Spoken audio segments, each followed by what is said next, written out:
In 1915, Fuji Heavy Industries started manufacturing aircraft components and became one of the largest manufacturers in the Second World War for Japan.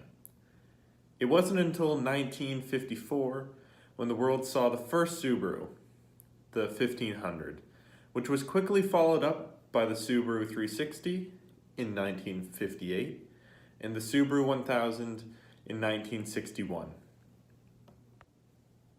Although things didn't really get interesting until the 80s, when Subaru wanted to make sure they were present on the world stage.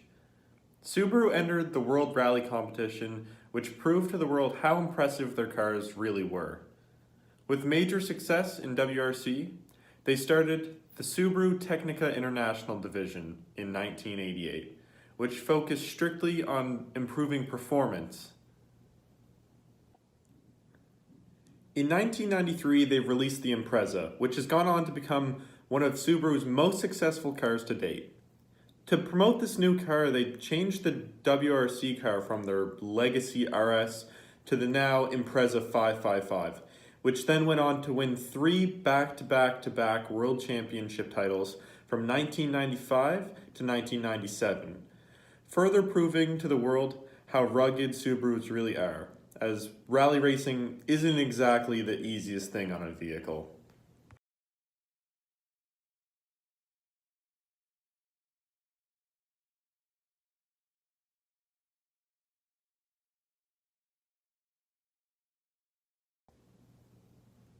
Subaru marketed their cars as very tough, capable, all-wheel drive vehicles.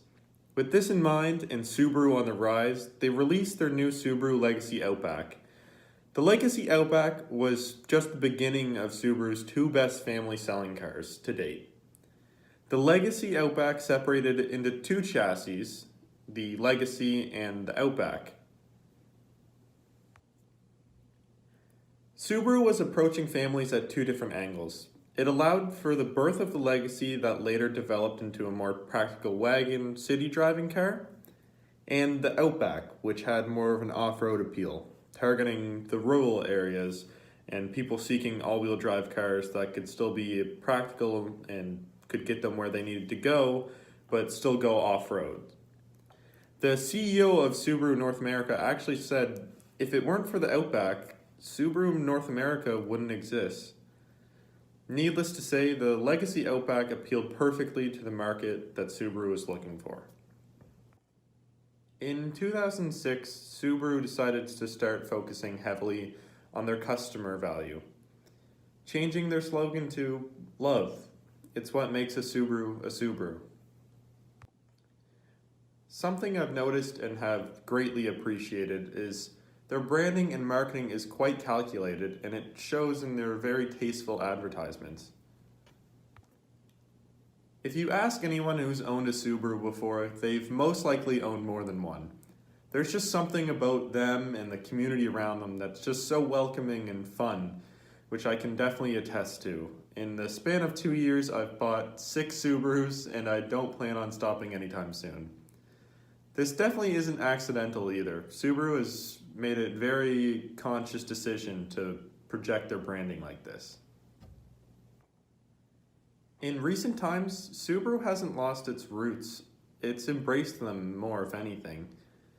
The launch of the Crosstrek, their new mid-size crossover in 2012, has been extremely popular for families and millennials alike.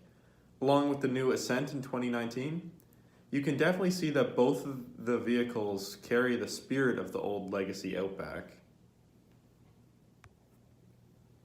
Since the shift in Subaru's marketing strategy, they've grown quite a bit, and most recently they've collaborated with Toyota to create a very successful Toyota FRS Subaru BRZ, grossing nearly 75,000 sales since 2012. It's been a rather new and exciting sports car for the brand.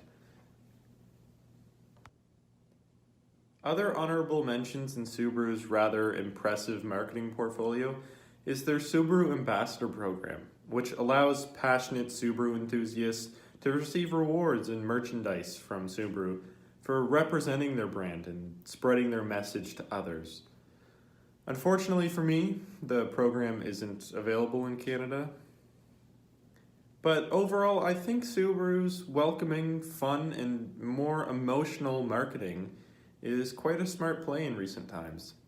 Something anyone can get behind and really love. After all, it's what makes a Subaru a Subaru.